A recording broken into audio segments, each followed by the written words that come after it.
Hi viewers, welcome to our channel. ఇద్దరు YCP నేతలు అజ్ఞాతంలోకి వెళ్ళిపోయారని చెప్పేసి ఒక వార్త వైరల్ అవుతుంది. అసలు ఎవరు వెళ్ళిపోయారు? ఎందుకు వెళ్ళిపోయారు?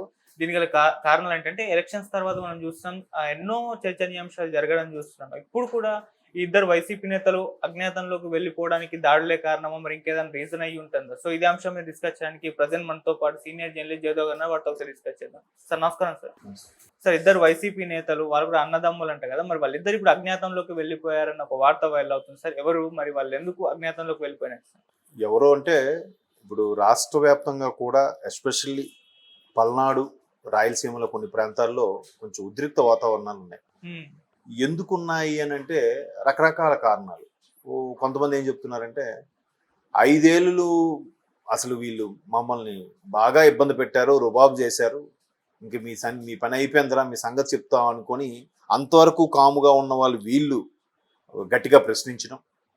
అరే నెక్స్ట్ కూడా మేమేరా, 5 ఏళ్ళ తర్వాత ఏంటి, నెక్స్ట్ 5 ఏళ్ళు మేమే, మీరు మాకు తల ఎదురు సమాధానం చెప్పడం ఏంటి అని చెప్పి వీళ్ళు ఇబ్బంది పడటం. అలాగే మనం అక్కడ చూసాం కూడా, ఒక ఓటరు, సార్ మీ అందరూ లైన్లో ఉన్న మీరు రావాలి కదంటే ఎమ్మెల్యే వచ్చి చేయి చేసుకోవడం, ఆ తర్వాత ఈయన ఎమ్మెల్యేకి చేయి చేసుకోవడం, తర్వాత అనుచరులు వచ్చి కొట్టడం, ఇట్లాంటివి రాష్ట్ర వ్యాప్తంగా చాలా ఘటనలు చూసాం.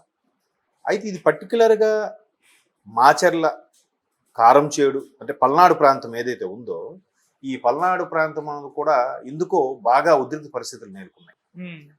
ఒకటి గుంటూరుకి, ఒకప్పుడు ఉమ్మడి గుంటూరుకు సంబంధించిన ఏదైతే ఉందో అందులో భాగంగా ఉంది. మరోవైపు కొంత గుంటూరు అంటేనే, కొంత కృష్ణా గుంటూరు అంటేనే రాజధానికి సంబంధించిన భూభాగం ప్రాంతం దగ్గరగా ఉంది కాబట్టి, ఇటువంటి నేపథ్యంలో చాలా వరకు గడిచిన 4 ఏళ్ల 10 నెలల్లో ఎవరెవరు ఏ ఇబ్బందులు పడ్డారో అవన్నీ కూడా ఒక్కసారిగా వాళ్ళ సహనం కూడా పెళ్ళుబిక్కిందనమాట. సో ఇప్పుడు చాలా గొడవలు జరిగాయి. కొంతమంది దుండగులు తెలుగుదేశం పార్టీ ఆఫీసుని వాటిని ధ్వంసం చేయడము, వాళ్ళు కార్యకర్తలను కొట్టడము, వెహికల్ ఆపి మరి కూడా ఇబ్బంది పెట్టడము. ఇట్లా అయితే ఒకవైపు ఎలక్షన్ కమిషన్ కూడా ఫిర్యాదు వెళ్ళడం జరిగిన తర్వాత మొత్తం సీసీ ఫుటేజ్ల ఆధారంగా ఎవరెవరు ఏంటి వాళ్ళందరిని అదుపులోకి తీసుకున్నారు, వాళ్ళందరి మీద కేసు ఫైల్ చేశారు. అయితే ఇట్లాంటి తనిఖీల్లో భాగంగా ఎలక్షన్ కమిషన్ ఎప్పుడైతే సీరియస్ అయిందో, ఆ పోలీసులు అప్రమత్తమయ్యి మొత్తం తనిఖీ చేస్తే ఎక్కడికక్కడ ఈ పెట్రోల్ బాంబులు లాంటివి దొరికాయి. మన విజువల్స్ కూడా కొన్ని చూసాం. పెట్రోల్ బాంబులు, గ్లాస్ బాటిల్లో పెట్రోల్ పోసి దానికి నిప్పంటించి ఎసరడం, అది అంటుకోవడం, ఇలాగ రకరకాలుగా చూసాం మనం. ఎక్కడికెక్కడ కార్లు, ఆటోలు, బైక్, 2 వీలర్స్ పెట్టి పెట్రోల్ పోసి తగలబెట్టడం, ఇవన్నీ మనం చూసాం. అంటే ఆస్తి నష్టంతో కూడా పోలీసులు ఎవరెవరైతే ఉన్నారు వాళ్ళకు కూడా, మొన్న కారంచేడు సిఐకి కూడా తల మీద దెబ్బ తగిలేసింది, మీరు చూసే ఉంటారు న్యూస్లో కూడా. ఇట్లాంటి జరుగుతుంది. అయితే ఇవన్నిటికీ కారణం ఎవరు ప్రేరేపిస్తున్నారు, ఎవరు అనే దీని మీద చాలా చర్చ జరుగుతుంది. ఇదే సందడిలో ప్రజెంట్ ఆపద్ధర్మం ప్రభుత్వం నేపథ్యంలో ప్రజెంట్ ఎమ్మెల్యే అయిన అక్కడ మాచర్ల ఎమ్మెల్యే పిన్నెల్లి రెడ్డి గారు, ఆయన సోదరుడు కొద్ది గంటల నుంచో ఇప్పటి నుంచో కనబట్టలేదండి ఇద్దరు కూడా.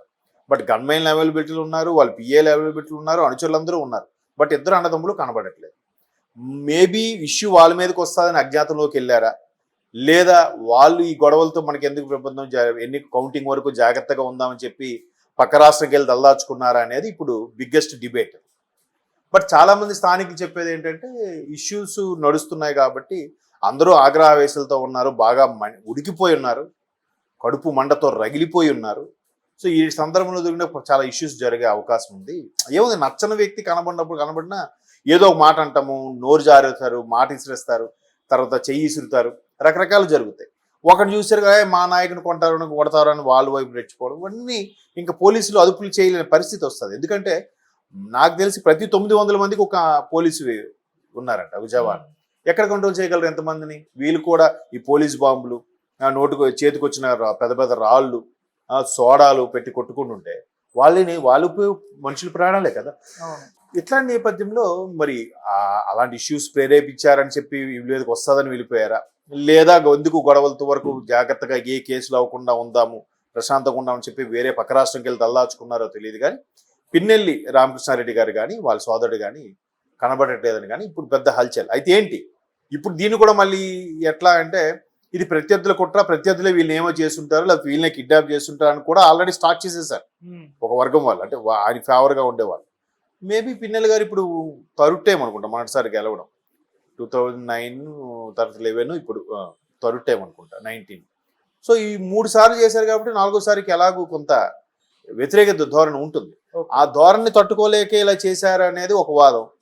లేదు ఎందుకులే మనమే గెలుస్తామని కాన్ఫిడెన్స్గా ఉన్నారు వైసీపీలు. నిన్న జగన్మోహన్ రెడ్డి గారి స్టేట్మెంట్ చూసినా కూడా అదే తెలుస్తుంది కదా, మనమే ప్రభుత్వం ఫాల్ చేయబోతున్నాం అనేది కామన్. అది ఇప్పుడు ఇక్కడ కూడా బీఆర్ఎస్ నుంచి చాలా మంది వలస వెళ్ళిపోతున్నప్పుడు కూడా ఆయన మనదే నెక్స్ట్ 6 నెలల్లో మనమే ప్రభుత్వం ఫామ్ చేస్తాము, మనమే ఇది అవుతుంది, ఎవరెవరు వెళ్ళిపోతే పొందురాబాయ్ అంటే ఉన్న వాళ్ళు కూడా కాపాడుకునే ప్రయత్నంలో చేసే భాగంగా మాట్లాడుతున్నారు అనేది రేవంత్ రెడ్డి గారి విమర్శ ఎక్కడ చూస్తే. సో అక్కడ కూడా ఓడిపోతారు అని తెలిసి ఎలాగంటున్నారా, లేదా నిజంగా కాన్ఫిడెన్స్గా వాళ్ళకి ఎవరు లీడ్ దొరికిందో తెలియదు కానీ ముఖ్యమంత్రి గారికి, బట్ ప్రభుత్వం మాదే వస్తుంది అనే ధోరణిలో మాట్లాడుతున్నారు కొంతమంది నాయకులు, అందరూ కాదు.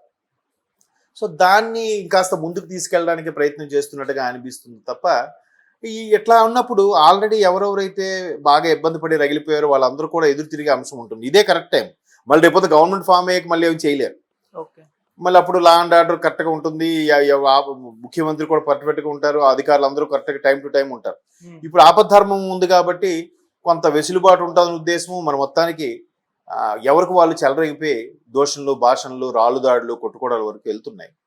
బట్ మొత్తం మీద ఈ అన్నిటి అంశాల మీద మొన్న దివాకర్ రెడ్డి గారి తాలూకా ఫ్యామిలీకి సంబంధించి కూడా చూస్తే వారిని హాస్పిటల్కి పక్క రాష్ట్రానికి హైదరాబాద్ షిఫ్ట్ చేయాల్సి వచ్చింది. సో ఇక్కడ కూడా వీళ్ళు పక్క రాష్ట్రంకి వెళ్ళి ప్రశాంతంగా తలదాచుకున్నారని ఒక వార్త అయితే బాగా నెట్టింట వైరల్ అవుతుంది. బట్ వీళ్ళే అక్కడే ఉండి ఏదో తలదాచుకున్నారు, వీళ్ళే హింసకు ప్రేరేపించేలా చేస్తున్నారు అనేది కూడా కొంతమంది అభిప్రాయం. అందరిది కాదు, మన ఎవరు కళ్ళతో చూసిందిగా చేసింది కాదు. కాకపోతే ఎక్కడైనా ఉన్నదే అధికార పక్షం ప్రతిపక్షంకి ఇష్యూ వచ్చినప్పుడు నువ్వెంత అనుకునే స్థాయికి వెళ్ళిపోతారు. అది ఇట్లాంటి ఎన్నికల టైంలో ఎలా ఉంటే ఆపద్ధర్మంగా ఉంటుంది కాబట్టి పోలీసు వాళ్ళు ఎవరి మాట లెక్క చేయరు కాబట్టి ఇదే టైంలో మనం చూసుకుందాం, మన గవర్నమెంట్ వచ్చాక మనం చూసుకుందాంలే అనుకుని చెలరైపోయే వాళ్ళు ఎక్కువ ఉంటారు. సో దాంట్లో భాగంగానే పిన్నెల్లి బ్రదర్స్ కనబడట్లేదు. కారణాలు అయితే కరెక్ట్గా తెలియదు, బట్ వాళ్ళైతే ప్రస్తుతానికి కనబడట్లేదు తెర మీద. అక్కడ ఉన్న కార్యకర్తలకు కానీ అనుచరులకు కానీ న్యూస్లో కూడా ఎక్కడ దొరకట్లేదు. ఇప్పుడు అదే మొత్తానికి పల్నాడంతా కూడా ఒక హాట్ టాపిక్ గా మారే అవకాశం ఉంది తెలంగాణలో ఇప్పుడు అసెంబ్లీ ఎన్నికల నేపథ్యంలో. బట్ ఆవిడకి అంత ప్రాధాన్యత అయితే ఎందుకో కనబడలేదు కాబట్టి మేబీ మీరు అన్నట్టు మళ్ళా ప్రాంతీయ పార్టీకి వెళ్తే ఏదో మనం ఉనికి కాపాడుకోవచ్చు, అట్లీస్ట్ ఒక రాజ్యసభ ఏదైనా ఇచ్చినా కూడా మన గౌరవం మనకు ఉంటుందిలే అనే ఉద్దేశమైనా అయ్యుండొచ్చు. లేదా ఆల్రెడీ చేసి వచ్చాం కదా ఏం వెళ్దాంలే సరే అని ఇప్పటి నుంచే మాక్ డ్రిల్ లాగా గ్రౌండ్ వర్క్ చేసుకుండొచ్చు. మరోవైపు కేసీఆర్ గారు కూడా ఎట్లాంటి స్టేట్మెంట్ ఇస్తున్నారంటే నెక్స్ట్ మందే 6 నెలల తర్వాత ఈ ప్రభుత్వం ఉంటుందో కూడదో తెలియదు, మనమే మళ్ళీ పరిపాలిస్తాం అన్నట్టు కూడా చెప్తున్నారు. దానికి చాలా మంది విశ్లేషకులు చెప్పే అంశం ఏంటంటే ఎట్లాగూ పార్టీ ఖాళీ అయిపోతుంది కాబట్టి ఖాళీ అయిపోకుండా కొద్ది మందినైనా కాపాడుకునే ప్రయత్నంలో భాగంగానే ఈ నెలగా చెప్తున్నాడు అనేది కాంగ్రెస్ వాళ్ళ అభిప్రాయం. ఆయన ఊరికే పార్టీ ఖాళీ అయిపోకుండా ఉండడం కోసం అలా చెప్తున్నాడు, కానీ ఎట్లా వస్తుంది, ఒకసారి ఆయన ఎమ్మెల్యేలని లాక్కు వెళ్ళే ప్రయత్నం కానీ చేస్తే మనం కూడా స్టార్ట్ చేద్దాం. ఆల్రెడీ చెప్పాడు కదా ఆయన ఒకసారి, నా వైపు ఎంతమంది ఎమ్మెల్యేలు ఉన్నారు, నేను గవర్నమెంట్ ఫామ్ చేసినా చేయొచ్చు అన్నాడు. ఇంకో బీజేపీ వ్యక్తి కూడా రేపు జూన్ 4 తర్వాత రాష్ట్రంలో చాలా పరిణామాలు చోటు చేసుకుంటే అన్నారు. రకరకాలుగా అదిగో పులంటే ఇదిగో తోక అనే విధంగా రకరకాలుగా వాదనలు వినిపిస్తున్నాయి. కొన్ని రకాల అదే వాస్తవాలుగా తెలియజేసే కొన్ని మాటలు వినిపిస్తున్నాయి. కాబట్టి ఏమైనా జరగచ్చు అనేది క్వశ్చన్ మార్క్. బట్ గ్యారంటీ ఎవరు చెప్పలేదు. బట్ రాజకీయాలు ఏదైనా సమంజసమే. ఇది అవ్వదు అనడానికి లేదు, లేదా ఇదే అవుతుంది అనడానికి లేదు. దాంట్లో పర్టికులర్గా గేమ్ రూల్స్ ఏమీ ఉండవు. దాన్ని ఎలాగైనా ఆడొచ్చు. నువ్వు మోసం చేసాడు, టెక్నిక్ ప్లే చేసాడు, మ్యాజిక్ ప్లే చేసాడు, లేదంటే నమ్మించి వాస్తవాలని అవాస్తవాలుగా చూపించేనా ఎలాగైనా ఆడొచ్చు. గేమ్ రూల్స్ అంటే ఏవి ఉండవు కదా. కాబట్టి మేబీ మీరు అనుకున్నట్టుగా కొంచెం దాన్ని ఏమంటారు, ఊర్లలో ఒక సామెత ఉంటుంది, పరిగెట్టి పాలు తాగే కన్నా నిలబడి నీళ్ళు తాగడం బెటర్ రా బాబు. ఆ పాలు తాగేది పెద్ద పెద్ద నేషనల్ పార్టీలో ఉండడం ఎందుకు. ఆ కేసీఆర్ గారితో నెక్స్ట్ ప్లేస్ ఆవిడదే, విజయశాంతి గారు మంచి, ఎందుకంటే ఆల్రెడీ కేశవరావు గారు బయటకు వెళ్ళిపోయారు, కడి శ్రీహరి గారు బయటకు వెళ్ళిపోయారు. ఇంకెవరున్నారు సీనియర్లు ఉన్నారు, 2-3 కానీ ఎవరు నోరు మెదపట్లేదు, మాట్లాడట్లేదు. కొద్దిగా ఈవిడ రెబల్ గా మాట్లాడింది అనుకోండి, మంచి కేసీఆర్ గారితో మళ్ళీ చెల్లెమ్మ బ్యాక్ టు బీఆర్ఎస్ అన్నట్టుగా వస్తుంది కదా, అలా కూడా అయి ఉండొచ్చు. లేదా ఎట్లాగూ అలాంటి ఆవిడ వస్తుంది అనుకుంటే వీళ్ళు కూడా రెడీ టు వెల్కమ్, ఎందుకంటే ఇక్కడికి ఒక్కొక్క ఖాళీ అయిపోతుంది. వాళ్ళకు కూడా అవసరమే నాయకులు. ఇట్లా స్టేజ్ మీద ప్రెస్ మీట్లో గట్టిగా మాట్లాడే వ్యక్తి కూడా కావాలి. చూద్దాం రాబోయే రోజులు ఏం జరుగుతుందని. Okay, thank you so much.